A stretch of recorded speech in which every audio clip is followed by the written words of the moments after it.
Wang é um virgem fracote e perdedor que nunca teve uma namorada, por isso é zombado e ignorado por toda a sua turma. Mas assim que sua amiga de infância diz que tem uma queda por ele, todos os que o odiavam aparecem e o espancam por causa disso. Eles o jogam de uma ponte e o deixam para morrer. Enquanto Wang se afoga, ele encontra um artefato em forma de cubo brilhante no fundo do lago, e ao tocá-lo, recebe um poder inimaginável que o permite se vingar de seus agressores e dominar o mundo. Mas vamos voltar ao começo. Wang está em uma reunião escolar com seus colegas de turma, e todos estão jogando Jenga. É a vez de Shen Yao jogar, mas quando ela cruza o olhar com Wang, fica nervosa e derruba a torre.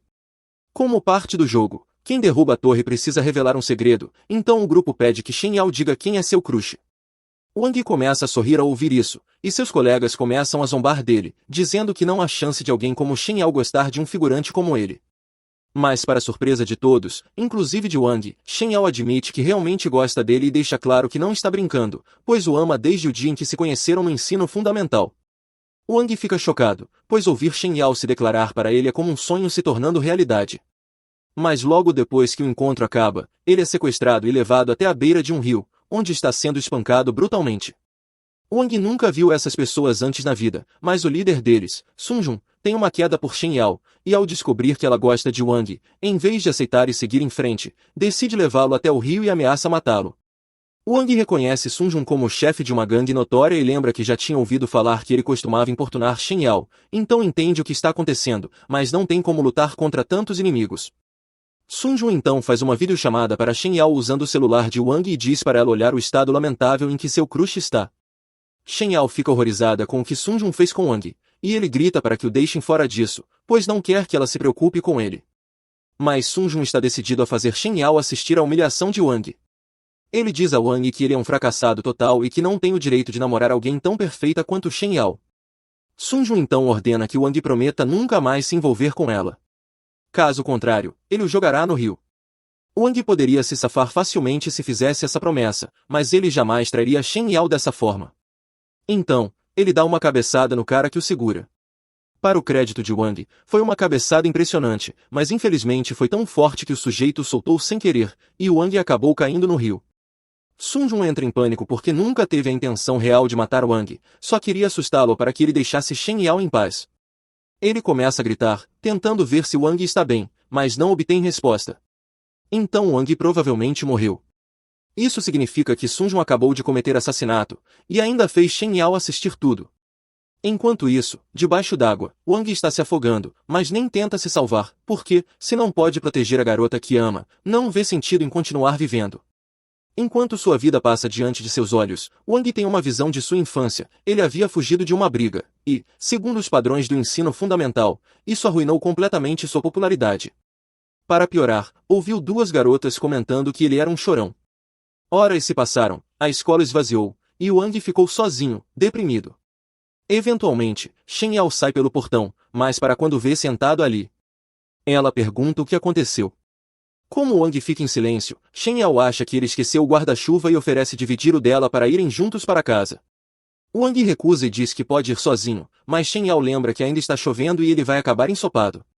Ele admite que ela tem razão, mas diz que vai esperar a chuva passar. Shen Yao acha isso engraçado, mas então percebe um corte no braço dele e pede para ver. Wang inicialmente se recusa, mas ela insiste que só quer ajudá-lo. Por fim, ele cede, e Shen Yao coloca um curativo no machucado, depois assopra um beijo para ajudar na cicatrização. Naquele momento, Wang já tinha imaginado os próximos 50 anos da sua vida ao lado de Shen Yao. Ele agradece pela ajuda, e daquele dia em diante, os dois se tornaram praticamente inseparáveis. De volta ao presente, Wang acorda debaixo d'água e percebe uma luz vinda do fundo do rio. Ele já afundou demais para voltar à superfície, então decide ir até a luz antes de morrer. Ao chegar ao fundo, encontra um pequeno cubo brilhante. Ele o pega, e antes mesmo de entender o que está acontecendo, o cubo se ativa e entra em seu corpo. De repente, Wang sente uma dor imensa por todo o corpo, e poucos instantes depois, é teleportado para fora da água, atravessando um tipo de buraco de minhoca até parar dentro de um cubo. Quando acorda, Wang entra em pânico, ele estava se afogando segundos atrás. Fica aliviado por estar vivo, mas não faz ideia de onde está ou como chegou ali. Nesse momento, um sistema aparece diante dele e anuncia que o Wang agora tem o poder de traçar um raio de 15 metros ao seu redor, dentro do qual pode se teletransportar instantaneamente para qualquer lugar. Isso não faz nenhum sentido para o Wang, já que ele não acredita que teletransporte seja real. Mas no momento seguinte, ele é teletransportado contra a vontade. Ele aparece no céu, acima do canal, e começa a surtar de novo porque está muito alto e acha que pode cair até a morte. Mas na verdade ele está flutuando, então está seguro. Depois que se acalma, olha para o chão e percebe que Sun Jun está procurando desesperadamente por ele na água, achando que pode ter matado Wong.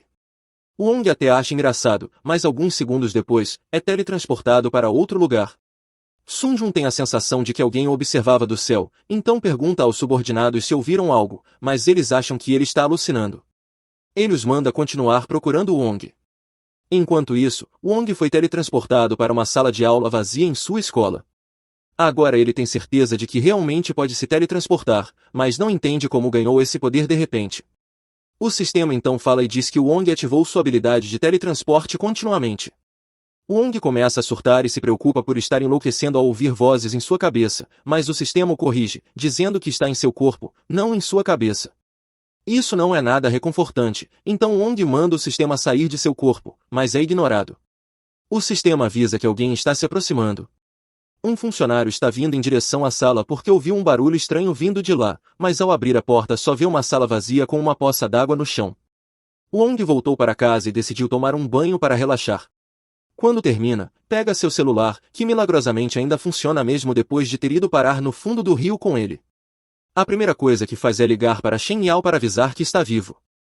Assim que ela atende, começa a perguntar freneticamente se ele está bem. Ele diz que está tudo certo, mas ela acha que Sun Jun passou dos limites e pergunta se não deveriam denunciá-lo à polícia. Na verdade, Shen Yao devia ter chamado a polícia na hora que viu Wong cair da ponte, mas Wong diz que não é necessário. Ele conseguiu escapar sem que Sun Jun o visse, então provavelmente ele ainda está procurando o corpo de Wong no rio e se preocupando com o tempo de cadeia que pode pegar. Muita coisa aconteceu naquele dia, então Wong diz para ela descansar e desliga. Ele então se deita na cama e começa a pensar sobre o que fazer com o sistema, já que ninguém acreditaria se ele contasse o que está acontecendo. De repente, o sistema aparece novamente e pergunta se Wong já se acalmou. Wong pergunta por que ele continua seguindo, mas o sistema lembra que agora faz parte de seu corpo, então ele não pode se livrar dele. O sistema então ativa o cubo, e Wong é sugado para dentro mais uma vez. O sistema explica que criou uma conexão com o corpo de Wong, o que significa que eles estão ligados para sempre. Isso faz de Wong o usuário do Sistema Universal do Cubo Heráldico e, por extensão, o mestre do sistema. Wong ainda não entende muito bem, então pergunta onde está. O sistema explica que aquele é um macroespaço dentro do cubo e, mesmo que o cubo tenha só 3 centímetros, ele tem muito mais espaço por dentro. Wong acredita no sistema e pergunta por que ele se deu ao trabalho de ajudar alguém como ele. O sistema responde que quer realizar seu sonho, se tornar o rei do mundo. Wong tenta praticar o teletransporte com o sistema, mas logo fica sem energia e quase cai de um prédio. O sistema diz que suas reservas de energia estão quase esgotadas, então vai limitar o teletransporte para uma vez por minuto. Wong decide fazer uma pausa nos treinos, porque seria péssimo ficar sem energia a 300 metros do chão. O sistema então sugere uma forma mais segura de treinar. Teoricamente, Wong deveria ser capaz de ver tudo dentro de um raio de 15 metros. Ele decide tentar, e com seu novo poder, consegue ver seu quarto, um casal na cama e uma vizinha tomando banho na banheira. Isso parece errado, então Wong para de usar o poder no prédio e tenta escanear o jardim. Mas fica assustado quando um gato faz contato visual com ele. Wong cai de joelhos e o sistema o avisa que, se continuar usando o teletransporte e os sentidos aumentados, vai ficar sem energia. Para um iniciante, Wong até controla bem os poderes, mas seu corpo não está acostumado a queimar tanta energia, então ele acaba desmaiando. Algumas horas depois, Wong acorda na cama e percebe que talvez tenha exagerado no treino da noite anterior. Ele decide que vai ser mais cuidadoso a partir de agora. O sistema o trouxe de volta para o quarto depois que ele desmaiou, pois precisa descansar bastante. Wong então percebe que não consegue mais ouvir a voz do sistema e pergunta o que está acontecendo. O sistema explica que manter o vínculo com o corpo dele consome energia, e que não pode deixar Wong morrer de exaustão, já que isso significaria seu próprio fim também. Isso faz sentido para Wong, mas ele ainda tem dificuldade de acreditar que tem superpoderes agora. Ele tenta procurar informações sobre o cubo na internet, mas infelizmente não existe um indiano com tutorial para isso, então vai ter que descobrir tudo sozinho. Nesse momento, recebe uma mensagem de Yao perguntando se quer almoçar com ela no dia seguinte. Wang fica animado a princípio, mas logo se lembra do que Sun Jun fez e jura que o fará se arrepender, mas não agora, pois ainda fica sem energia rápido demais.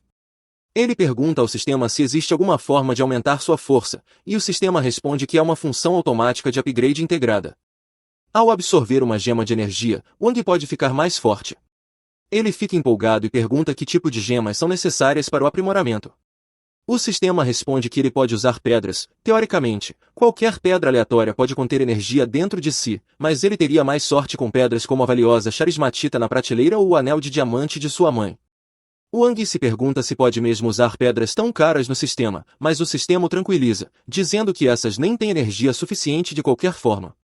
No entanto, o sistema localizou uma gema do lado de fora que deveria conter energia suficiente para um bom upgrade. Wang pergunta onde está e o sistema responde que está no Jardim dos Fundos. Sem perder tempo, ele se teleporta com uma pá em mãos. Pergunta onde começar a cavar, mas o sistema o encoraja a tentar encontrar por conta própria, usando sua percepção espacial. Vale a pena tentar. Wang fecha os olhos e começa a escanear a área. Eventualmente, localiza algo perto de uma árvore, caminha até lá e começa a cavar.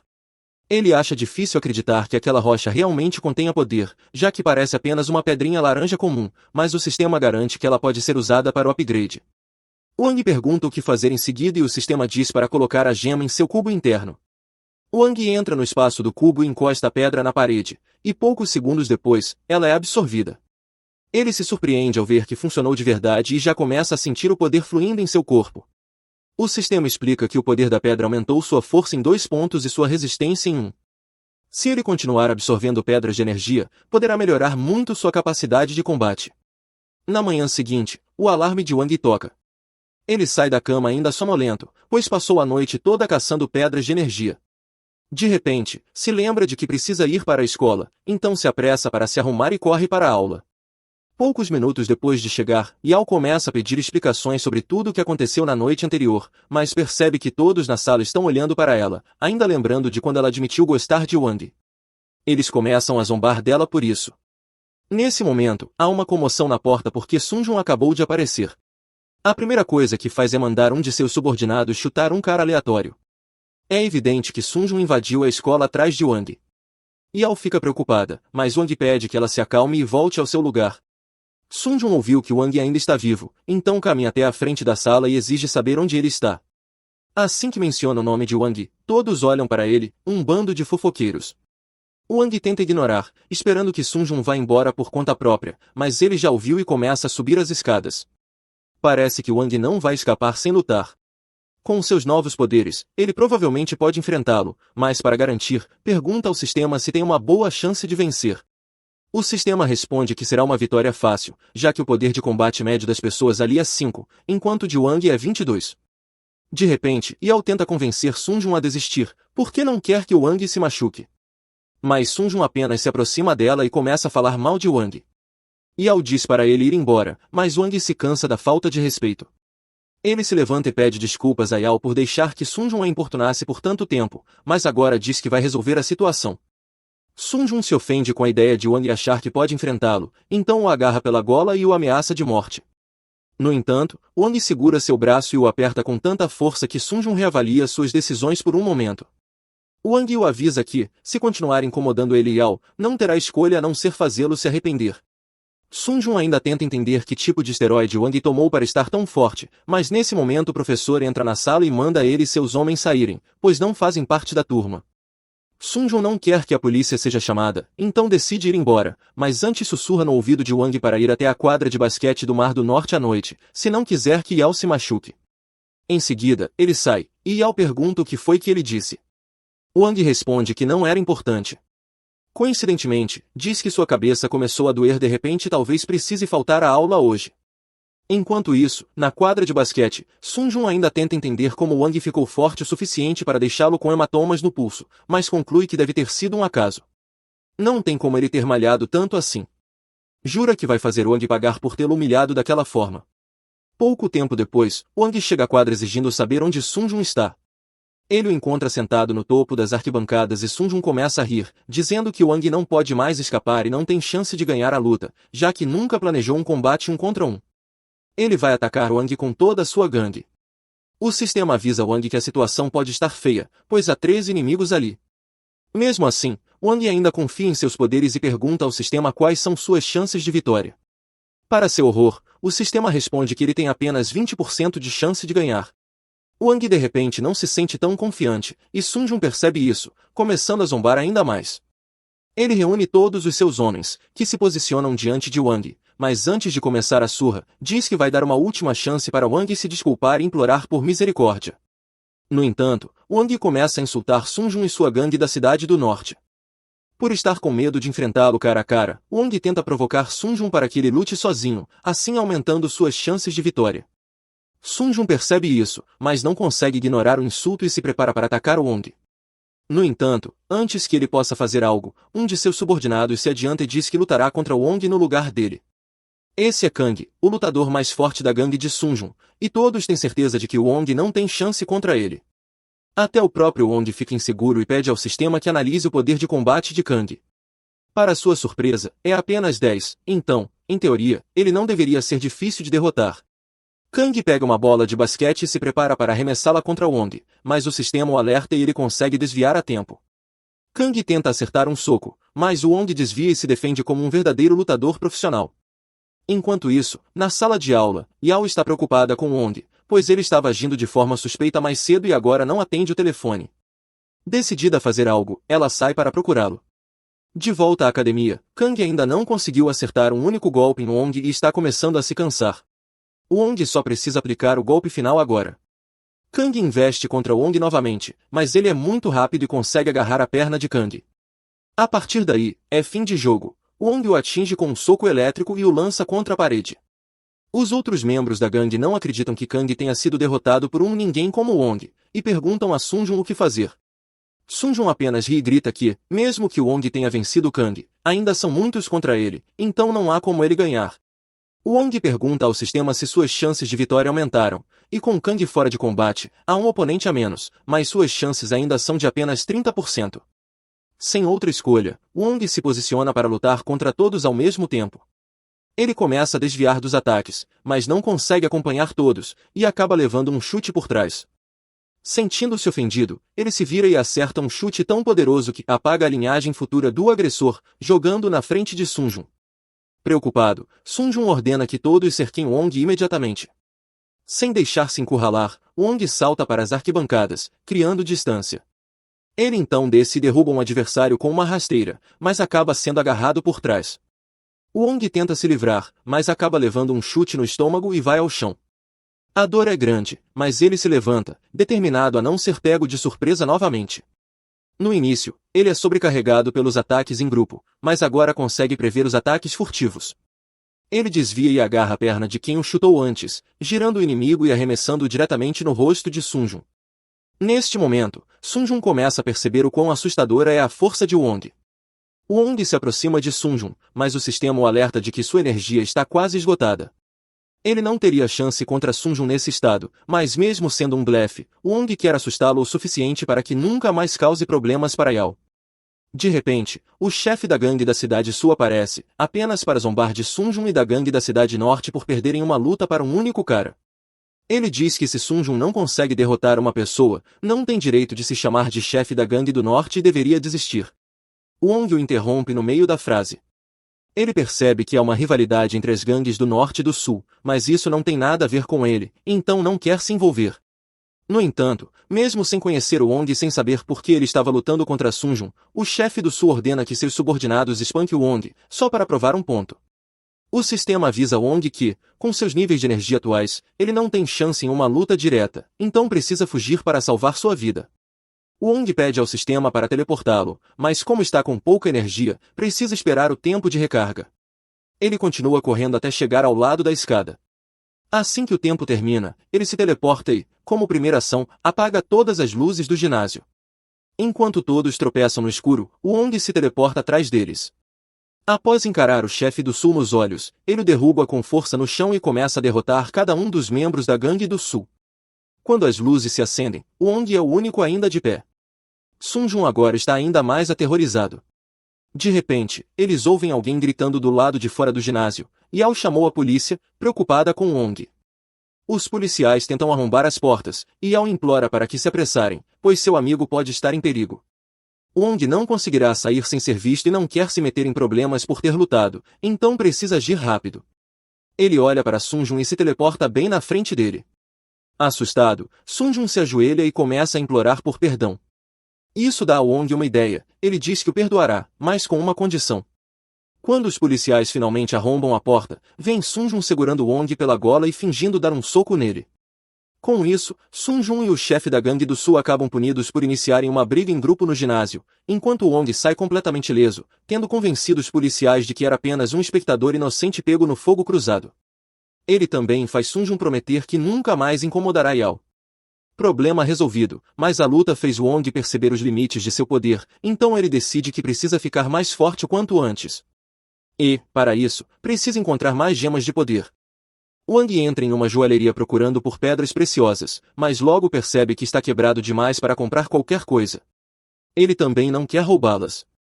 Por um momento, cogita encontrar uma Sugar Mummy para bancar os gastos, mas decide que não vale a pena. Então, Wang resolve procurar pedras de energia na natureza. Ele se equipa com vários itens e parte para a cadeia de montanhas mais próxima em busca dessas pedras. De fato, encontra algumas. Uma está sob uma pedra gigante, outra no fundo de um lago e uma terceira a 15 metros de profundidade no subsolo. Não há como ele conseguir pegá-las sozinho. Nesse momento, o sistema alerta Wang sobre uma caverna subterrânea rica em energia das pedras de poder. Curioso, ele tenta se teletransportar para dentro da caverna, mas não consegue, mesmo estando dentro do alcance. O sistema explica que se a área estiver completamente selada, o teletransporte é impossível, ele precisaria de ao menos uma fenda de 1 centímetro para conseguir entrar. Como Wang não tem força para cavar até lá, ele pensa em outra alternativa, se ele encontrar uma fenda próxima, talvez possa acessar a caverna por ali.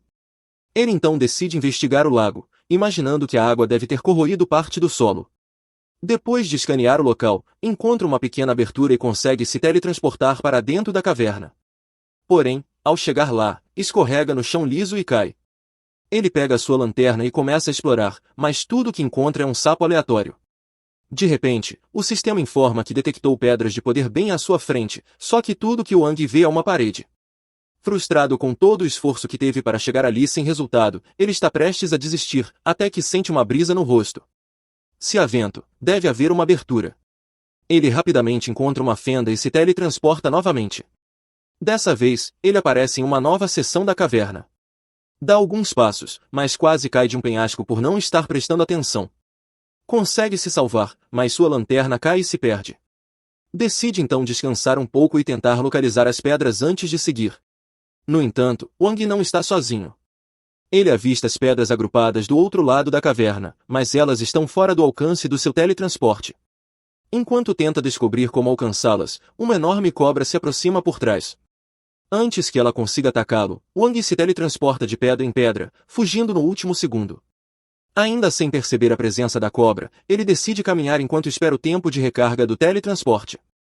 Eventualmente, ele chega perto o suficiente para o sistema identificar 12 pedras de poder, o que o deixa animado. O problema é que as plataformas ao redor das pedras são extremamente estreitas. Sem saber que a cobra ainda está atrás dele, Wang hesita em se teletransportar, com medo de cair. Mas como não há outra maneira, ele se teletransporta no último instante, escapando da mordida da cobra, e se agarra desesperadamente a uma rocha. Agora perto o bastante das pedras, ele amarra uma corda em si mesmo por segurança e começa a minerá-las. Após extrair a primeira pedra, Wang fica incrivelmente feliz, mas quando tenta pegar a segunda pedra, sua mão escorrega e ele acaba deixando a pedra cair até o fundo da caverna. Não pode perder essa pedra, então tenta usar sua percepção espacial para localizá-la, mas, para seu horror, ele sente algo gigantesco muito perto dele. A cobra tenta mordê-lo, e Wang escorrega, caindo da borda do pilar, fazendo com que a cobra o siga. Felizmente, a corda que Wang amarrar em sua cintura o impede de cair completamente, fazendo com que a cobra erre o alvo e caia na água. No entanto, momentos depois, a corda se rompe, e Wang acaba caindo na água também. Agora, ele corre o risco de se afogar, mas a cobra ainda está tentando comê-lo. Wang pega sua pá e tenta afastar a cobra, mas a pá não faz nada.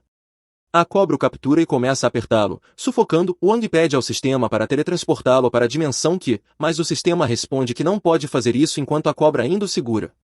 Como último recurso, Wang enfia a pá na cobra, forçando-a a soltá-lo. A cobra o solta, mas Wang já está desmaiado por falta de ar. O sistema então o teletransporta automaticamente para a dimensão Qi. Quando Wang recobra a consciência, ele diz ao sistema que vai fundir todas as pedras que acabou de coletar. O sistema confirma que isso é uma opção, mas informa a Wang que há uma forma melhor de fazer isso.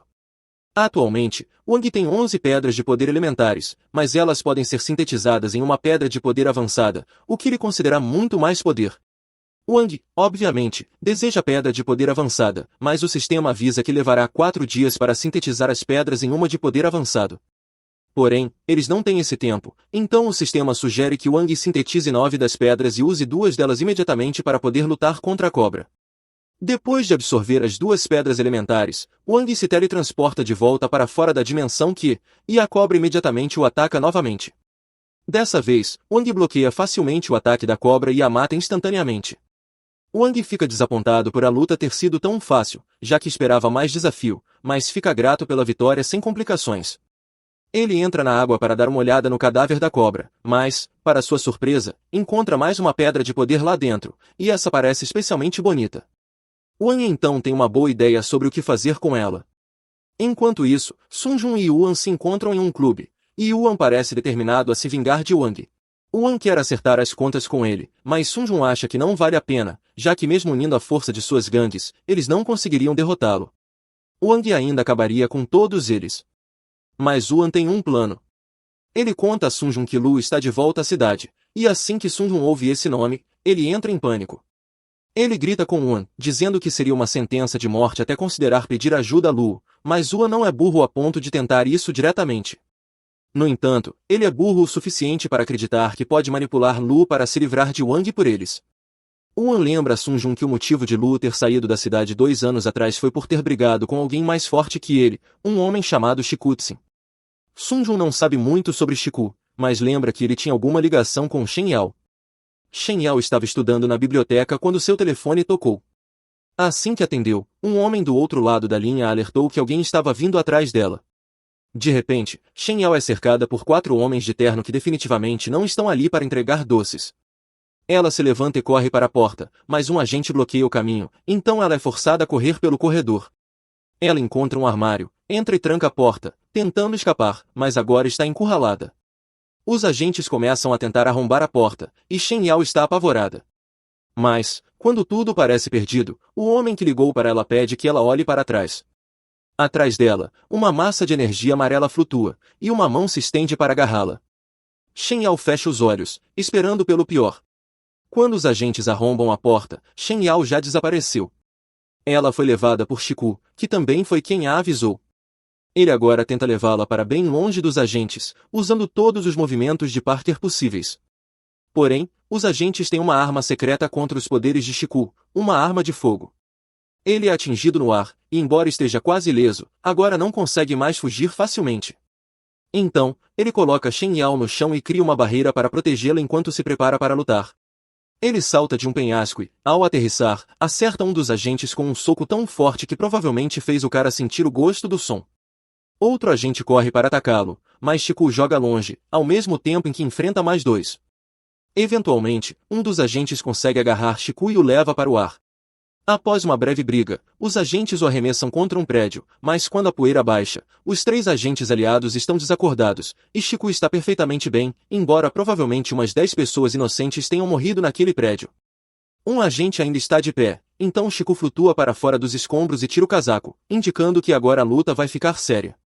O agente, impaciente, decide apelar e levanta um segundo prédio para usar como projétil.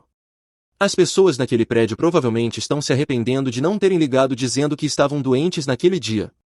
O agente lança o prédio contra Shiku, mas ele o segura com seus poderes, desmonta a estrutura e arremessa os blocos de volta. O agente tenta se defender, mas Shiku comprime os blocos até que ocorra uma explosão massiva, que os envia para uma versão espelhada do mundo. Shiku fica frustrado com isso, pois agora terá mais dor de cabeça, e ainda precisa lidar com o agente. Este puxa sua arma e a aponta para Shiku, o que é um tanto ridículo, considerando que ele acabou de segurar um prédio. Mas de qualquer forma, a arma não funciona nessa dimensão. Além disso, Chico está sem tempo. A energia amarela começa a envolvê-lo, empurrando o agente para trás e jogando na água. O tempo então começa a voltar, e Chico espera que tudo possa acontecer de forma diferente no próximo ciclo. Eventualmente, tudo volta ao normal, e Shen Yao acorda em sua mesa na biblioteca. Ela não se lembra de nada do que aconteceu. Ao seu lado está um Wang mais jovem, pedindo ajuda com a lição de matemática. Já no presente, Wang continua explicando o seu plano. Luo tem uma rivalidade séria com Chiku, então, se jogarem suas cartas corretamente, poderão forçar Wang a lutar contra Luo usando Yao como isca. No dia seguinte, Wang tem um encontro marcado com Yao, mas ela se atrasa. Quando ele tenta ligar, ela não atende. Isso o incomoda, pois Yao nunca ignora suas ligações, mas ele pensa que talvez ela esteja ocupada, então decide esperar mais um pouco. No entanto, ele ouve alguém falando sobre um incidente no complexo de apartamentos onde Yao mora. Wang sente algo errado e corre até o local, onde encontra várias viaturas da polícia e a mãe de Yao chorando. Yao foi sequestrada. A polícia afirma que vai investigar, mas Wang não pretende esperar por isso. Ele quer descobrir quem está por trás do sequestro. Nesse momento, Wang vê Sun Jun andando pela multidão e logo percebe que ele deve estar envolvido. Pouco tempo depois, Wang encurrala Sun Jun em um beco escuro e exige uma explicação. Sun Jun, a princípio, tenta se fazer de desentendido que não sabe de nada, mas então Wang dá um soco na parede e avisa Sun Jun que o mesmo vai acontecer com a cabeça dele se não começar a falar logo. Sun Jun imediatamente começa a dedurar tudo e conta a Wang todo o plano que Wan elaborou. Enquanto isso, Wan se arrepende amargamente de ter tido a brilhante ideia de seguir com esse plano estúpido. Lu já percebeu que Wan estava tentando usá-lo e detesta ser manipulado, mas ele também odeia Chiku. Então, se o plano de Wan vai atrair Chiku, ele está disposto a colaborar, mas isso não significa que ele tenha perdoado Wan. Por isso, Lu está basicamente usando a boca de Wan como bola de golfe. Sheno está amarrada num canto da sala, apavorada depois de ver o que Lu fez com Wan, e tenta evitar contato visual. Mas então ele vai direto até ela e diz que vai fazer algumas perguntas e que é melhor ela não mentir, porque ele não teria problemas em reorganizar o rosto dela como fez com Wan. Ele pergunta qual a relação dela com Chiku, mas Yao honestamente nunca ouviu falar desse cara antes. Lu não acredita, já que eles têm registros de Chiku arriscando a vida contra homens extraordinários só para salvá-la, então não é possível que ela não saiba quem ele é. É possível que Chiku tenha salvo ela sem revelar sua identidade, então talvez ela realmente não saiba quem ele é. Mas uma coisa é certa, Chiku sabe muito bem quem Yao é e claramente se importa com ela, então é estranho que ele ainda não tenha aparecido para salvá-la, mesmo depois do sequestro. Mesmo que Chiku apareça, o mordomo não tem certeza se Lu conseguiria vencê-lo com as forças atuais. Lu acha essa dúvida absurda, já que gastou uma fortuna contratando vários lutadores profissionais para sua vingança. Ainda assim, ninguém sabe o quão forte Chiku realmente é, então o mordomo acha que não seria sábio machucar Yao até terem um plano claro contra ele. Lu entende o raciocínio e decide deixá-lo em paz por enquanto, saindo da sala. Enquanto isso, Sun Jun termina de explicar como Wan convenceu Lu a sequestrar Yao por causa de sua ligação com Chiku. Wang não entende nada disso e pergunta quem é esse tal de Chiku e por que Lu acredita que pode atraí-lo usando Yao. Sun Jun lembra Wang do incidente de alguns anos atrás, quando Shen Yao quase foi sequestrada. A história pública é que um bom samaritano a salvou, mas na verdade foi Chiku. Desde então, muita gente tentou encontrá-lo, mas ninguém conseguiu, pois ele nunca deixa rastros, exceto uma vez, quando apareceu e quebrou 2 dedos de Lu. Desde esse dia, Lu está obcecado em encontrar Chiku para se vingar. Wan decidiu usar isso a seu favor e deu informações a Lu para que ele sequestrasse Yao. Para deixar claro, Sun Jun sempre foi contra esse plano e não teve nada a ver com ele. Wang já ouviu o suficiente e está pronto para salvar Yao. Como Sun Jun não esteve envolvido, Wang decide deixá-lo ir. Ele chega ao canteiro de obras onde Yao está presa, mas ao se aproximar, o sistema o alerta que há 7 artistas marciais poderosos ali. Wang percebe que a situação pode ser complicada e pergunta ao sistema se o processamento da gema avançada já foi concluído, mas ainda levará 30 minutos para ser sintetizada.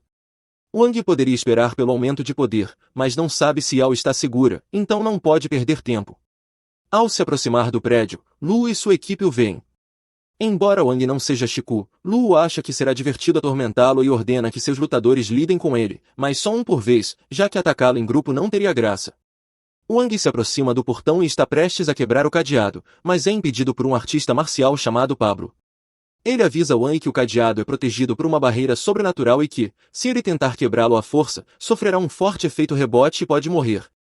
Wang então pede que ele entregue a chave, mas Pablo se recusa, ele recebeu ordens para matar qualquer um que tente subir.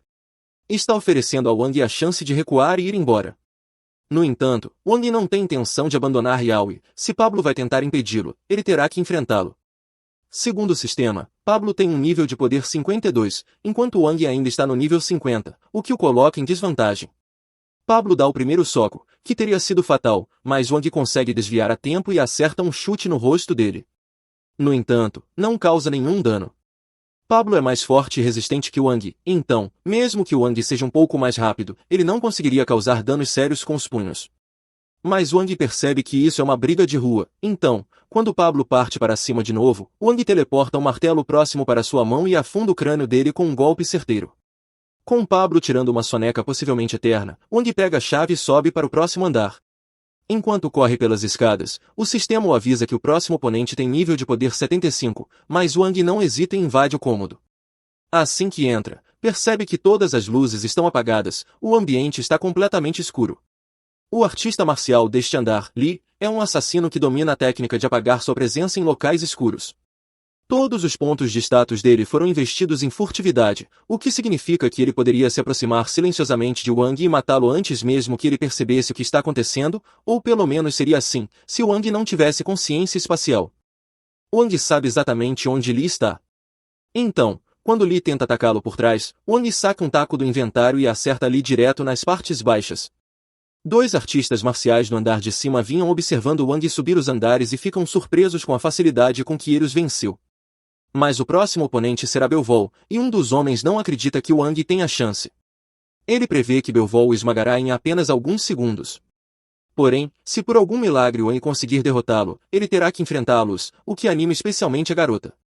Wang finalmente chega ao andar seguinte, onde Belvol está parado de costas, esperando por ele.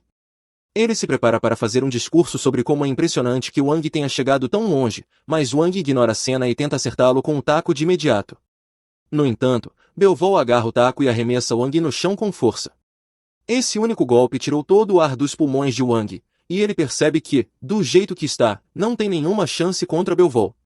Felizmente, o sistema informa que a joia avançada está quase totalmente processada, então ele só precisa sobreviver por 1 minuto para receber o aumento de atributos. Só que isso vai ser muito mais difícil do que ele imaginava, porque Belvol começa a aplicar uma sequência de golpes em Wang, que não consegue fazer nada para se defender. Wang tenta chutar Belvol, mas se aproximar dele foi um erro. Belvol agarra sua perna, quebra seu braço e depois o soca com tanta força que o arremessa através de uma pilastra.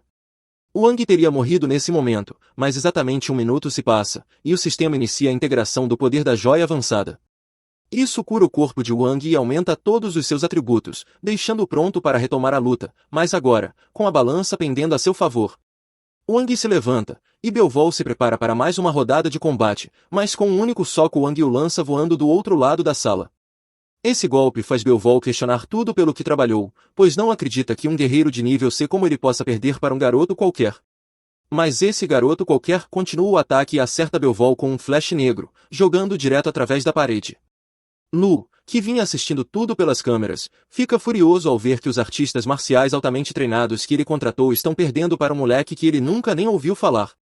Talvez tivesse sido melhor fazer todos atacarem Wang ao mesmo tempo, afinal. Mas o mordomo tranquiliza, dizendo que os próximos 2 artistas marciais com certeza o derrotarão. Eles são da Aliança das 1000 Artes Marciais, e é seguro dizer que são profissionais de verdade. Os milhões de pedras são uma força a ser reconhecida. A garota, inclusive, é ainda mais assustadora do que o rapaz. Desde que chegou, ela usa um bracelete de restrição para limitar seus poderes, e se o remover, ninguém sabe o nível de destruição que ela poderia causar. Wang agora sobe a escadaria para alcançar o próximo andar, mas o sistema o alerta que sua frequência cardíaca está disparando e ele está sob intenso estresse psicológico. Wang está bem ciente disso, e o motivo do estresse é que ele consegue sentir a aura aterrorizante vinda das pessoas no andar seguinte. Ainda assim, não importa o que aconteça, ele precisa continuar, ele precisa salvar Yao. Wang sobe para o próximo andar e, assim que entra na sala, é confrontado por Stone e Ki. Ela está empolgada por Wang finalmente ter chegado e imediatamente pega um scanner de energia para verificar o quão forte ele é. No entanto, para sua surpresa, o scanner indica que Wang possui uma frequência F de 0. Seja lá o que isso signifique, ele não é um super-humano, ao menos não pelos padrões de frequência F. Enquanto isso, Stone analisa as filmagens das lutas anteriores de Wang e percebe que ele também não parece ser um cultivador, já que não possui energia interna. A única técnica de luta que ele parece dominar é o esquerda, direita, boa noite. Wang está lutando apenas com força física pura. Com isso, que acredita que ele deve ser um refinador corporal, e agora está ainda mais empolgada, pois derrotar um refinador corporal com certeza aumentará seu poder. Wang não tem a menor ideia do que está acontecendo, mas após que recuperar a compostura, ela se desculpa por ter sido tão rude e se apresenta adequadamente. Diz que seu nome é Kijilin, mas que ele pode chamá-la de querida, se quiser. Wang ainda não entende por que ela está tão animada para conhecê-lo, mas como ela se apresentou, ele faz o mesmo e aperta sua mão. No entanto, isso foi um erro, pois que agarra sua mão com força para que ele não possa escapar. E enquanto Wang estava distraído com os lábios dela, ela o acerta com um soco bem no rosto. Wang acredita em igualdade de direitos e também de socos, então revida com o percutem-que como vingança. Infelizmente, ela gosta desse tipo de coisa, então ser socada apenas a deixou mais animada. Wang quer distância desse nível de loucura, então puxa sua mão de volta e a chama de pervertida. Ela não nega as acusações, mas quer continuar se divertindo com Wang. Então ela avança sobre ele e começa a socá-lo repetidamente no abdômen. Wang tenta impedi-la puxando o cabelo dela, mas então ela solta um mais forte, papai, e o pega de surpresa, conseguindo chutá-lo para o outro lado da sala. Ela começa a se aproximar com um olhar malicioso, e Stone avisa Wang que ele não é páreo para aqui, que é melhor começar a rezar antes que ela o mate. Porém, que nem lhe dá tempo de responder antes de aplicar um chute lateral que o arremessa contra um pilar. Esse último golpe o deixa sem fôlego, mas quando ele olha para aqui, ela parece estar zombando dele, provocando-o para lutar de volta. Então ele se levanta e decide lutar com tudo que tem. Wang acerta que bem no rosto, e mesmo com sangue escorrendo do nariz, ela continua sorrindo, ela adora a dor. Ela o incentiva a continuar e, para motivá-lo, começa a atacar de novo. Wang não tem escolha a não ser desferir uma sequência de golpes nela, um combo de esquerda e direita repetidamente, e ela aproveita cada segundo disso. Que já costuma ser estranha, mas está agindo mais esquisita do que o normal, e isso começa a preocupar Stone. Quando Wang termina de socá-la, ela diz estar desapontada por isso ser tudo o que ele tem. Em seguida, ela o derruba com um chute giratório. Ela está prestes a ativar seus poderes, mas Stone a impede, dizendo que é muito perigoso fazer isso ali. No entanto, ela ignora o aviso, pois se consumir a energia de Wang, ficará muito mais forte, e ela precisa desse poder para garantir que ela e Stone possam ser livres juntos. Que salta e arranha o braço de Wang com suas garras, e ele não consegue se defender a tempo. Agora ele está sangrando. Ele recua para criar distância, mas logo perde a visão de que aproveita para se aproximar sorrateiramente. E continua com suas bizarrices. Ela agarra o braço de Wang e começa a lamber o sangue dele. Wang a afasta com um golpe, decidido a não deixar que ela o lamba novamente. Então ele puxa um bastão de seu inventário e, desesperado, tenta usá-lo para mantê-la afastada.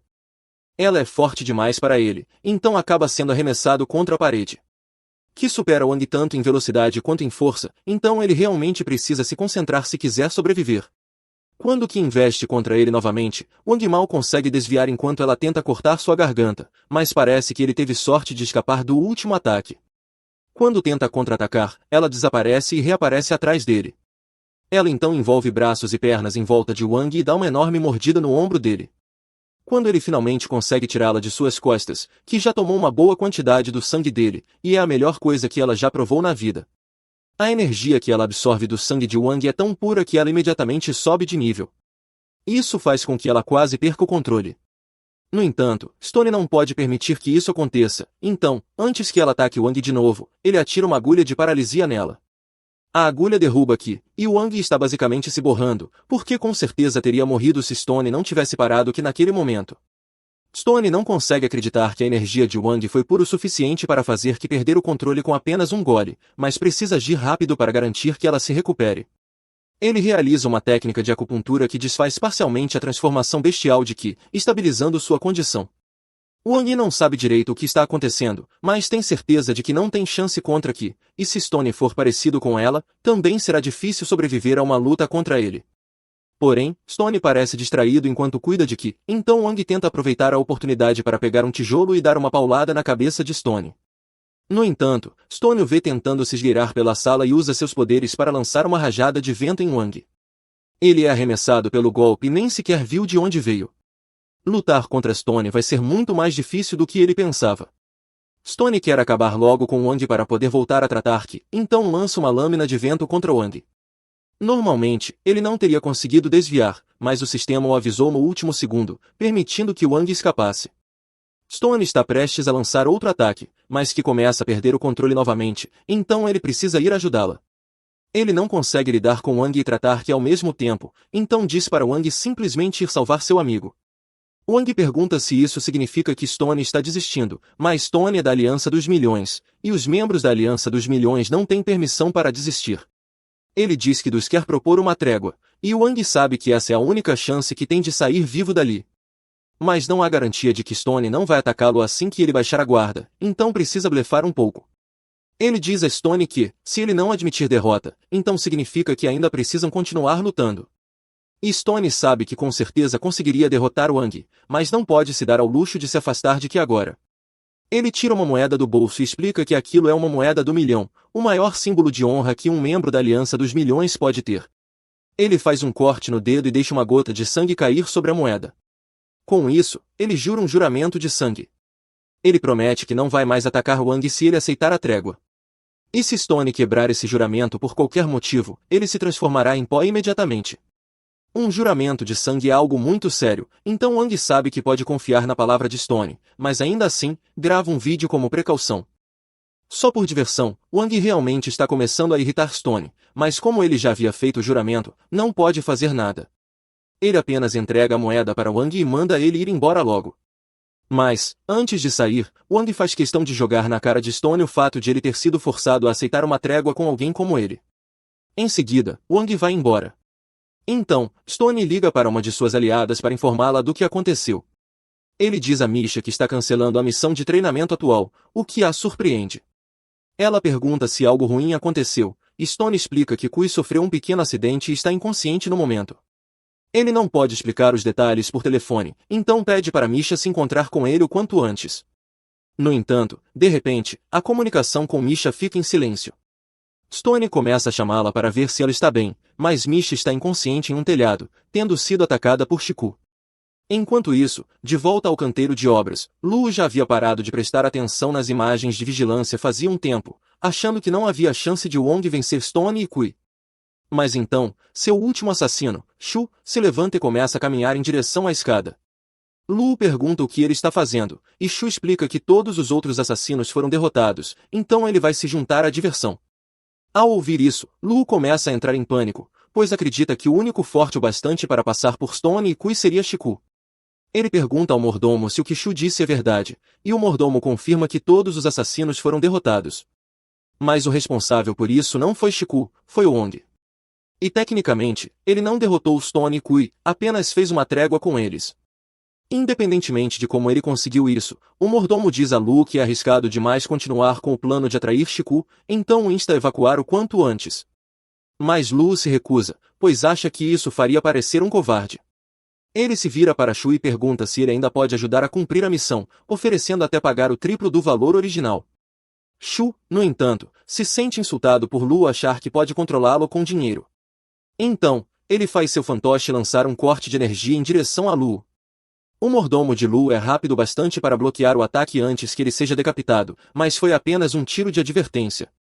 O mordomo então avisa Lu para não irritar Shu novamente, dizendo que não será capaz de salvá-lo da próxima vez. Enquanto isso, Wang continua sua busca por Yao, arrombando portas e subindo aos andares mais altos do prédio para encontrá-la. Ele se lembra de que o cubo havia detectado 7 inimigos no edifício, então apenas 2 deveriam restar agora. Ele está paranoico com a possibilidade de encontrá-los desprevenido, até mesmo o som de ratos correndo é o suficiente para deixá-lo em alerta. O cubo informa que um dos oponentes desapareceu de repente, restando apenas um. Nesse momento, Wang sente que está sendo observado. Ele se vira em choque e encontra Mushin e seu fantoche, Shan, observando de um ponto alto. O cubo diz a Wang que o nível de combate combinado dos dois é 7, algo difícil de acreditar, pois Mushin e seu fantoche exalam uma aura sombria. O cubo ainda o alerta que há um dispositivo extremamente avançado dentro do fantoche, mas além disso, não há nada de especial neles. Mushin, no entanto, avisa Wang para não subestimá-lo apenas por parecer fraco. Ele libera seu poder e dá um chute giratório que lança Wang longe. Enquanto tenta processar o que acabou de acontecer, Wang vê Mushin se aproximar, transformando sua energia espiritual em um talismã. Ele afirma que os dois são completamente opostos. Wang confia apenas na força bruta, enquanto ele depende exclusivamente de suas técnicas. Enquanto Mushin se gaba de suas habilidades, Wang encontra garrafas de cerveja vazias por perto e as arremessa nele. Mushin corta as garrafas com um talismã, e Wang aproveita essa brecha para atacá-lo. No entanto, Mushin desvia do ataque e acerta outro chute. Wang continua atacando sem parar, mas Mushin é mais habilidoso e o repele com facilidade. Wang então chuta poeira nos olhos dele, cegando-o temporariamente, e o atinge com uma sequência rápida de golpes. Mesmo com os ataques intensos, Mushin sobrevive, e uma pequena garrafa reluzente cai de sua camisa. Wang não dá tempo para ele respirar. Mushin tenta fugir fazendo parkour pelo prédio, mas é inútil. Wang continua pressionando com socos e chutes, até quebrar a garrafinha de colírio que Mushin tentava usar. Após alguns segundos em desvantagem, Mushin retoma o controle da situação, cola um talismã no peito de Wang e o soca, lançando-o para longe. Agora é a vez dele atacar. Ele soca Wang através de uma parede e envia seu fantoche atrás dele. Wang se surpreende com a velocidade do fantoche, que se move como flash, disparando projéteis de energia espiritual como uma metralhadora. Wang leva alguns golpes, mas logo domina a situação, desviando e rebatendo os tiros. Ele avança direto no fantoche e o soca com toda a sua força. Porém, enquanto Wang estava totalmente focado no fantoche, Mushin já havia se posicionado atrás dele. Ele salta para aplicar um soco estilo Superman com toda a sua energia, mas Wang também está pronto para isso. Os dois trocam golpes, e quando a poeira baixa, Wang cospe sangue em um giro completo de 360 graus. Mushin ri, confiante de que venceu. Mas então percebe que Wang agarrou seu cabelo. Mushin entra em pânico e começa a gritar desesperadamente enquanto tenta se soltar. Mas agora é a vez de Wang agir como um pervertido, segurando-o com um sorriso estranho. Mushin tenta dar um tapa nele, mas acaba machucando apenas suas próprias mãos. Wang cospe em sua mão antes de desferir um tapa monumental nele. No entanto, sua confiança começa a desaparecer quando percebe que Mushin não era mais forte que um humano comum. Seu soco com força total deveria ter enviado o adversário direto para o outro mundo. Mesmo assim, Mushin ainda está vivo, mesmo com ferimentos sérios e um buraco careca na cabeça. Ele se levanta, enquanto um talismã ao redor de seu corpo se quebra. Wang fica chocado, e Mushin declara que não será derrotado por apenas um soco. Ele decide liberar todo o seu poder, seus cabelos ficam brancos e uma aura sombria emana de seu corpo. Wang nem tem tempo de processar o que está acontecendo antes de Mushin avançar em velocidade absurda e o atingir com uma sequência devastadora de golpes. Ele também coloca vários talismãs no corpo de Wang e quase o joga para fora do prédio, pegando seu fantoche e recomeçando os disparos de balas espirituais. Wang consegue desviar de todos os projéteis e agarra o fantoche, mas Mushin o prende com fios espirituais e o gira pelo ar, jogando-o contra a parede com força. Wang tenta se levantar para continuar lutando, mas Mushin ativa um talismã que torna sua mão tão pesada que ele não consegue nem levantá-la. Em seguida, lança outro talismã especial que explode em chamas. Convencido da vitória, Mushin observa as chamas cessarem, e então fica boquiaberto ao ver Wang bloqueando o ataque com uma pá. Decidido a acabar com isso, Mushin manda seu fantoche executar um ataque devastador, mas desta vez Wang está pronto. Ele concentra toda a sua energia no corpo e usa a habilidade de teletransporte no momento exato para atingir o fantoche com a pá, destruindo-o. Mushin não acredita no que vê, mas Wang então agarra o fio espiritual que controlava o fantoche. Mushin acha que pode vencer, já que Wang ainda está sob o efeito do talismã que aumenta o peso do corpo. Mas está completamente enganado. Wang puxa Mushin para perto e começa a usá-lo como se fosse uma bola de frescobol. Em seguida, acerta um golpe com força total, rompendo o fio espiritual entre eles e jogando Mushin com tanta força contra a parede que ele volta à forma normal e desmaia. Os talismãs da mão de Wang desaparecem quando a luta termina, e ele tenta cambalear até Yao, mas está à beira de perder a consciência. De repente, ele ouve um bip vindo do fantoche, e Mushin pula para fora do prédio flutuando com a ajuda de um talismã. Ele diz a Wang que, mesmo tendo vencido, isso não importa, pois ele vai morrer de qualquer jeito. Mushin ativa a bomba dentro do fantoche e grita para Wang morrer, mas absolutamente nada acontece, pois Wang havia colocado o fantoche na sala espacial. Em pânico, Mushin tenta detonar a bomba repetidamente, sem sucesso. É então que Wang pula do prédio montado em um carrinho de mão. Ele salta na direção de Mushin para acabar com tudo, mas o inimigo reage lançando vários talismãs explosivos. Wang é lançado pelos ares pelas explosões e se agarra com dificuldade a um guindaste para não cair de vez. Enquanto isso, Mushin se prepara para seu próximo movimento. Talismãs para controlar os destroços em queda. Ele acerta Wang com eles e depois envia mais talismãs bomba para detoná-lo. Mas Wang usa a explosão para se impulsionar em direção a Mushin em alta velocidade. Mushin contra-ataca desativando o controle de Wang sobre as pedras e fazendo-as cair sobre ele, depois acerta Wang com outra rodada de explosões, causando danos sérios. Wang sente como se estivesse perdendo a consciência. Mas então ele sonha com Yao e ganha uma súbita explosão de energia. Ele transforma seus punhos em chamas numa arma e começa a espancar Mushin com força total enquanto os dois caem em direção ao chão. Eles atingem o solo com força suficiente para deixar uma cratera. Mas, felizmente, o cubo puxa Wang para dentro da sala espacial, salvando-o da colisão fatal. Ele é então imediatamente ejetado da sala, queimado e sangrando. Ele continua murmurando o nome de Yao enquanto dorme, até que uma chuva inesperada o desperta. Imediatamente, ele começa a procurar por Yao, mas antes dela, encontra uma pilha de roupas murchas no chão. Mushin desapareceu completamente. Wang não se importa com ele e volta ao prédio para encontrar Yao. Ele encontra primeiro o pequeno criminoso Wan, que envolveu Lao na confusão, chorando e gemendo em um canto. Wang, furioso, pergunta sobre Yao, e Wan aponta para um quarto próximo, tentando salvar a própria vida. Wang fica aliviado ao ver que Yao não está ferida. Mas, ao desamarrá-la, ela conta que há uma bomba embaixo da cadeira que explodirá se ela se levantar. Ela diz para ele se salvar primeiro, mas Wang responde que sobreviveu a bombas maiores naquele dia. Ele retira a bomba debaixo da cadeira, mas, de repente, Lao tranca a porta com os dois dentro. Ele diz que Mushin encantou o quarto para que ninguém pudesse se teletransportar e enquanto espera que Wang e Yao sejam explodidos. Wang recebe a confirmação do cubo de que não pode se teletransportar, mas o cubo também lhe diz a ordem exata em que deve cortar os fios da bomba para que ela não exploda imediatamente. Wang corta os fios e então joga a bomba na sala espacial, achando que agora estarão seguros. Yao o abraça com lágrimas nos olhos e Wang garante que ela está segura. No entanto, quando a contagem regressiva da bomba chega a zero dentro da sala espacial, Wang de repente fica em branco, incapaz de mover o corpo. Yao entra em pânico ao tentar obter uma resposta dele, mas Wang demora a perceber que a bomba também detonou a poderosa pedra preciosa dentro do fantoche, o que criou um buraco na sala espacial. Ele está gravemente ferido agora. Mas Lao está frustrado porque a bomba não funcionou como esperava. Ele decide resolver com as próprias mãos e entra na sala para atirar em Yao. Mas antes que ele possa matá-la, seu mordomo o interrompe, dizendo que o cara chamado JYN chegou, e que eles devem fugir. Lao e seu mordomo fogem enquanto JYN pousa no telhado, usando seus poderes para atravessar o concreto como se fosse ar. Enquanto isso, a inconsciente Yao cai sobre Wang, que se levanta, se perguntando se há tempo suficiente para levá-la a um hospital. De repente, JYN entra na sala e diz que hospitais não podem salvá-la, mas ele pode. Ele teleporta Yao para longe de Wang e depois sai caminhando do prédio. Wang pede para que ele pare, lembrando que prometeu proteger Yao, mas JYN diz que ele nem consegue proteger a si mesmo agora. Ele então pula pela janela, e quando Wang tropeça até a janela gritando o nome de Yao, ele vê um vislumbre da expansão de domínio de JYN.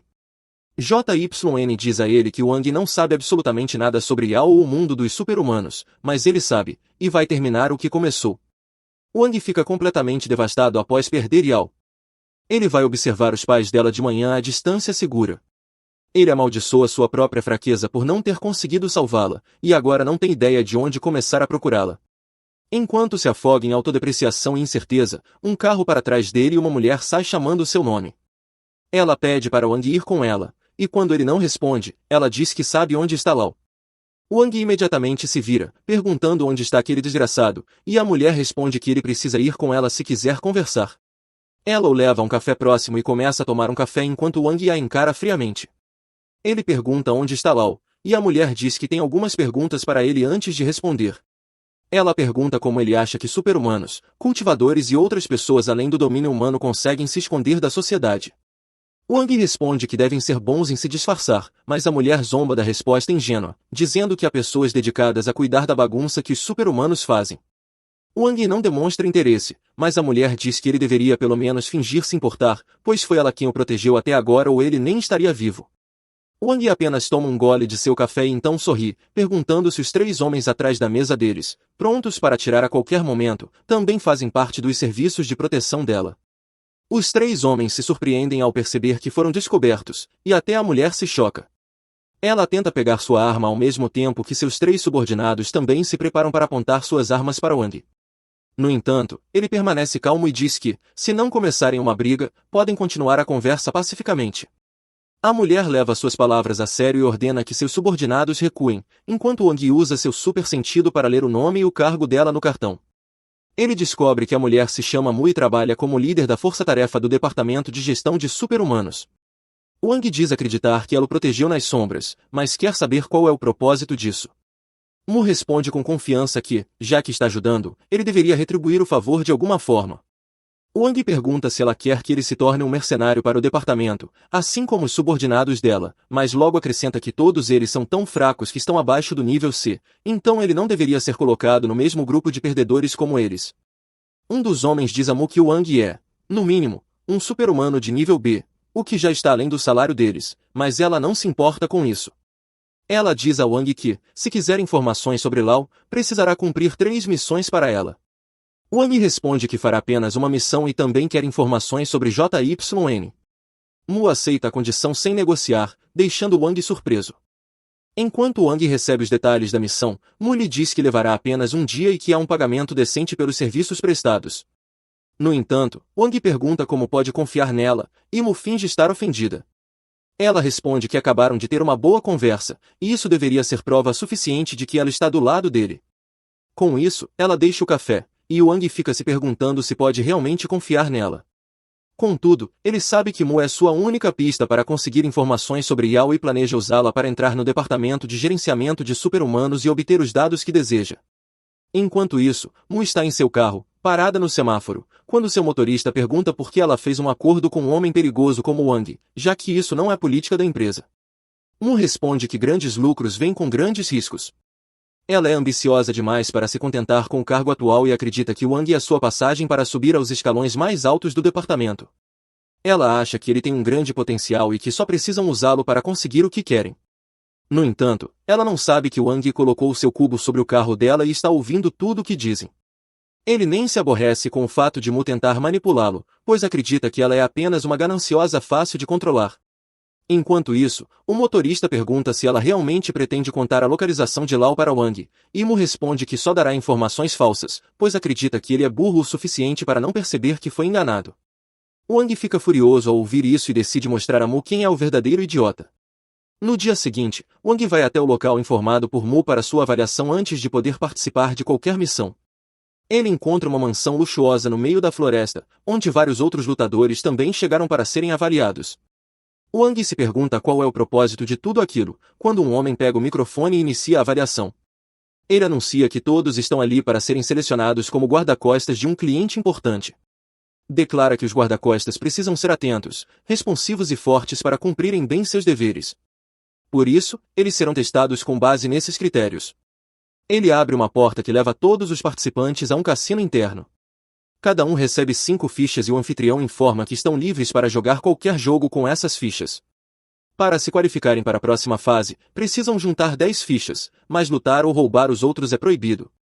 Os participantes decidem jogar cartas, achando que as máquinas estarão viciadas, mas acabam perdendo nos jogos de cartas também. Um sujeito começa a dar uma palestra para Wang do nada, mas ele não está interessado em conselhos não solicitados e vai procurar outro jogo. Encontra uma mulher jogando o clássico jogo de adivinhar em qual copo está a moeda e decide tentar, mas o homem de antes o segue até lá. Ele diz que é rude sair andando quando alguém tenta ser amigo. Mas Wang percebe que o homem estava apenas tentando enganá-lo. O sujeito se sente encurralado quando suas trapaças não funcionam, então desafia Wang para um jogo. Wang aceita com prazer e aposta todas as suas fichas, assim como o outro homem. O mestre do jogo coloca a moeda sob um dos copos e começa a embaralhá-los freneticamente. O trapaceiro aposta no copo da esquerda, mas Wang usa seu super sentido para perceber que a mulher está escondendo a moeda na mão direita. Ele a pressiona para mostrar as 2 mãos, e a mulher, habilidosa, tenta transferir rapidamente a moeda para a mão esquerda. Contudo, Wang insiste que ela revele ambas as mãos, e a mulher admite que ele estava certo desde o início, afirmando que ele venceu e dobrou suas fichas. Os outros participantes, porém, não entendem como ele conseguiu. O trapaceiro acha que a mestre do jogo tinha 2 moedas e usou uma delas para simular que havia caído na mesa por um compartimento secreto. Ele começa a examinar a mesa em busca de alguma armadilha, mas a mulher diz que a mesa não tem truques e que ela só tinha uma moeda o tempo todo. Ela afirma que ele perdeu suas fichas. Enquanto Wang se afasta vitorioso com sua recompensa, o trapaceiro fica furioso. Após algumas horas e mais rodadas de testes, apenas 5 participantes são selecionados para a missão. E, como era de se esperar, Wang está entre eles. Depois que todos os seguranças se acomodam em seus assentos, o gerente os parabeniza por terem passado no teste e chama o cliente. O Sr. Paio, um sujeito gordo com dentes de coelho, entra na sala com confiança. Ele diz a todos que deveriam se sentir honrados por terem conquistado a chance de serem seus seguranças na festa daquela noite. Paio os instrui a fazerem bem o trabalho, pois se ficar impressionado com o desempenho deles, aumentará a recompensa.